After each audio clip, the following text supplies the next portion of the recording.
So magandang araw sa inyong lahat mga katiit. So meron na naman tayong panibagong adventure mga katiit. So basically dito tayo sa may creek. Yan o. So ito yung creek mga katiit. Tapos dito sa may baba, kung mapapansin natin ay napakaingay ng tubig, di ba? Kasi meron diyang falls, maliit na falls mga katiit. Yan sa may baba. So dito mga katiit, isang napakagandang area. Dito sa may kabilang baryo. So dito mga katiits, meron tayong bagong i-discover na mga sign ng isang Yamashita treasure mga katiits. So basically dito ako may napansin kakaiba.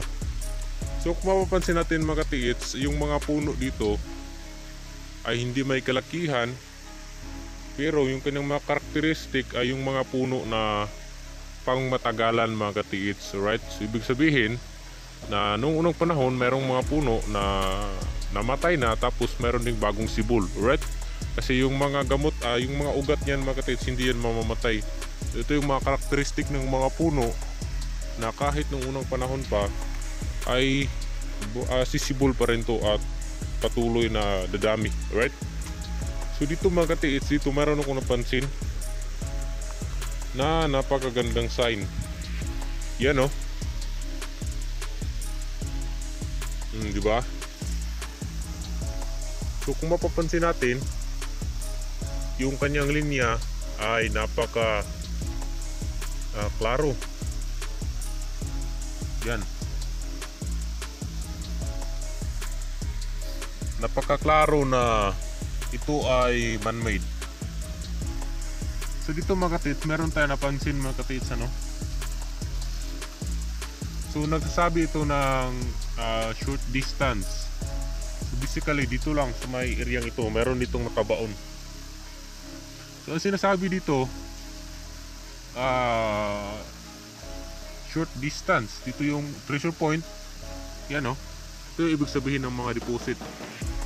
So basically mga katiits, kapag ganito, meron pa tong supporting sign or main sign, sabihin nating main sign, right? So hindi lang ito ang sign na nakalagay dito. So di ba mapapansin natin, napakakaiba. Dito may napakalalim na parang kanal. Tapos dito yung treasure point. So ibig sabihin, meron ditong nakabaon. So mayroon na tayong sign na nakita. So basically yung hanapin natin yung mga coordinates, yung sign, supporting sign, alright? So dito mga katiits, sa mga bato dito, yan. Tapos dito may nakalagay na mga sign o mga palatandaan. So basically mga katiits, kapag kasi mga sign mga katiits sa treasure hunting, hindi lang sa isang bato, hindi lang sa isa nakalagay, marami yan. Tulad dito mga katiits, oh. Diba yung kanyang shape ay kakaiba. So, para siyang box. So dito sa ibabaw merong nakaukit dito, yan. So ito ay direction. So di ba doon sa baba, ang sinasabi doon ay object pointing to the left side. So ibig sabihin na dito sa kabila, dito, nandito yung object. So basically ito yung pointing direction dito. Yan o. Ito yung sinasabi natin na supporting sign, treasure point, tapos may linya. Ibig sabihin yan ay nandoon lang sa may unahan. So yung line mga katiits, itong line, ito yung sukat galing dito sa batong ito patungo doon. Alright, so dito magagawa tayo ng quick remapping, tapos decoding, right? So ito mga katiits, bago tayo pumunta doon, tingnan muna natin yung kanyang likurang bahagi. Basically mga katiits, kapag ganitong klaseng sign, halimbawa ganito, sabihin natin itong sign, ito, di ba nandito na to sa portion ito, naka-point na siya dito. So ibig sabihin nandoon yung isang sign na nagtuturo lang na dito sa portion ito. So basically yung main sign na nagsasabi kung ano ba yung deposit na nakalagay dito, it's either gold or diamond, or mayroon bang nahalo na diamond, dito na to yan makikita sa part na yan.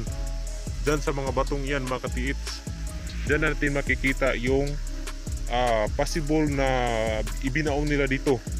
So basically dito natin makikita yung dalawang sign. So basically tatlo yan mga katiits, isa, dalawa, tatlo.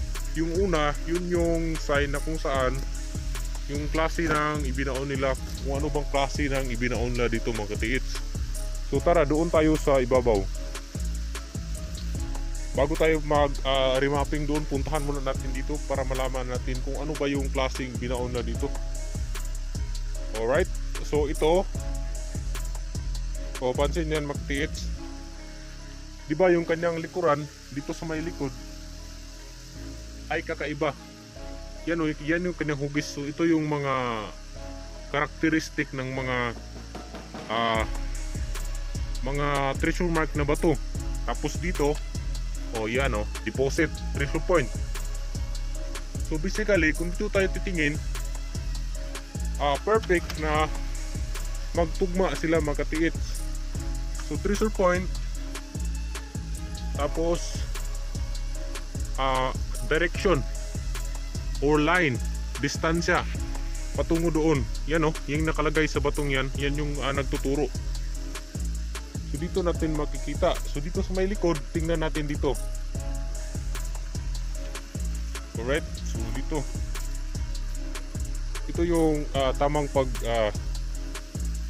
lulukit ng mga sign mga katiits, kasi naka-connected yan mga katiits. Hindi lang tayo magbe-base sa isang sign. Diyan sa isang sign at nandun sa isa, dapat hanapin natin yung pinaka main. So yung una nandito, so pa straight siya mga katiits, nandoon yung pinaka main.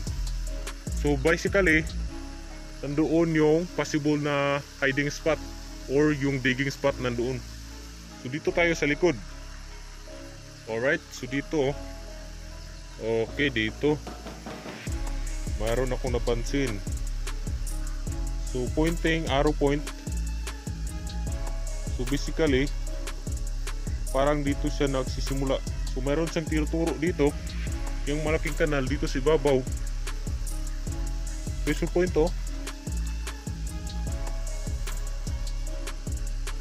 Okay, mayroon pala dito. Yan, itong batong ito. Kung mapapansin natin, kakaiba, di ba? Yan kakaiba. Okay. So dito pala sa ibabaw mga katiits nakalagay yung main sign. Alright, so dito. Okay.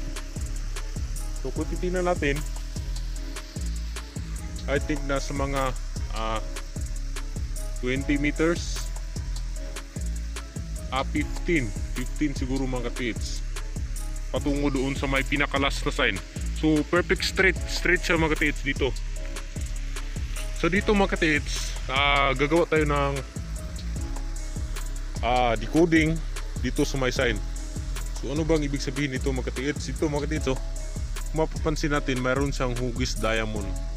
Yan diamond. Diba perfect na diamond? So ibig sabihin, merong diamond na nakabaon dito mga katiits. Meron silang hinalo na diamond. So basically, mix yan mga katiits. May diamond, tsaka mayroon ding mga gold bars.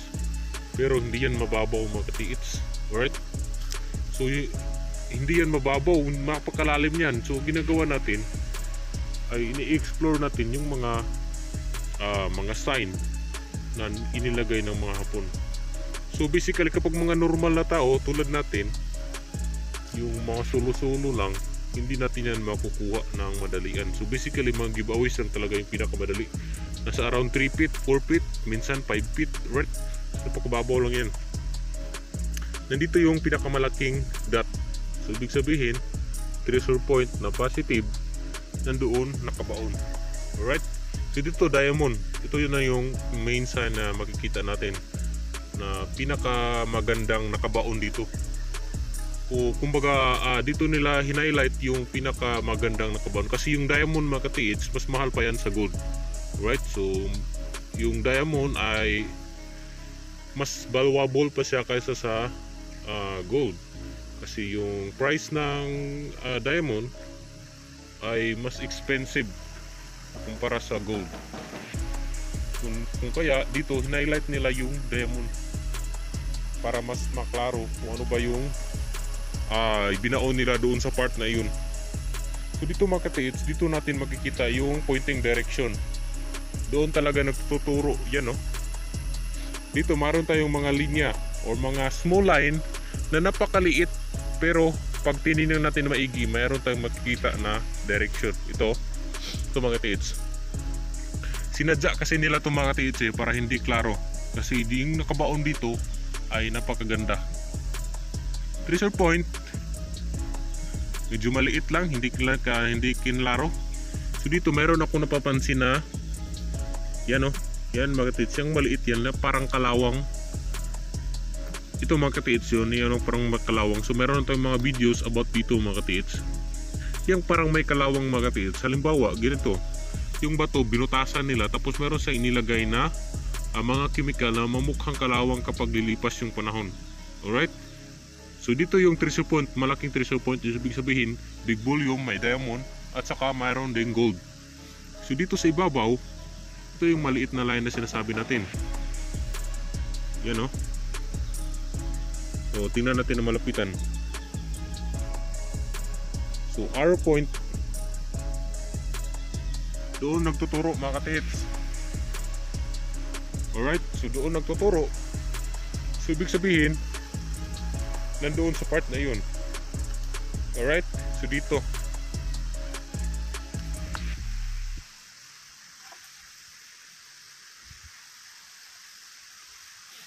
mga katiits, try natin ilulocate to dito. So maybe dito. So ano ba yung makikita natin dito mga katiits? So basically mga stone with unique shape, or mayroon pa itong mga coordinating sign.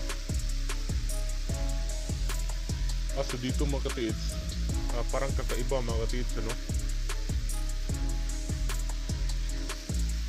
so para siyang may butas dito, para siyang pahukay mga katiits. Dito maraming bato, so parang nilagyan ng maraming bato sa ibabaw,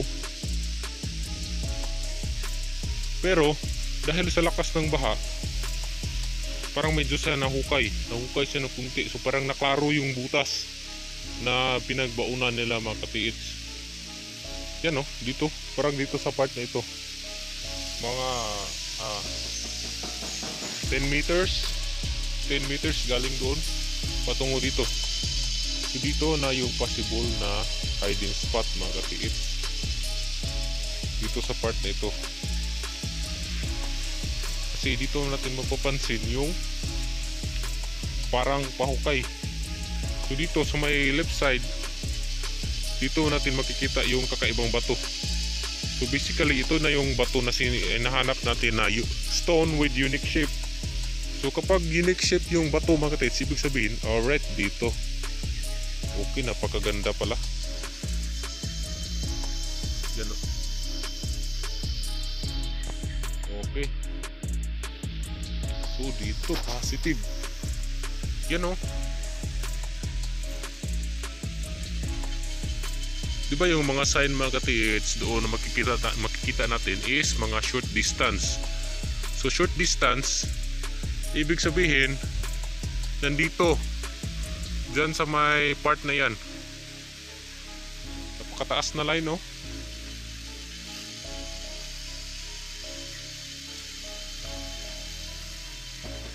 yan mga katiits. Diba?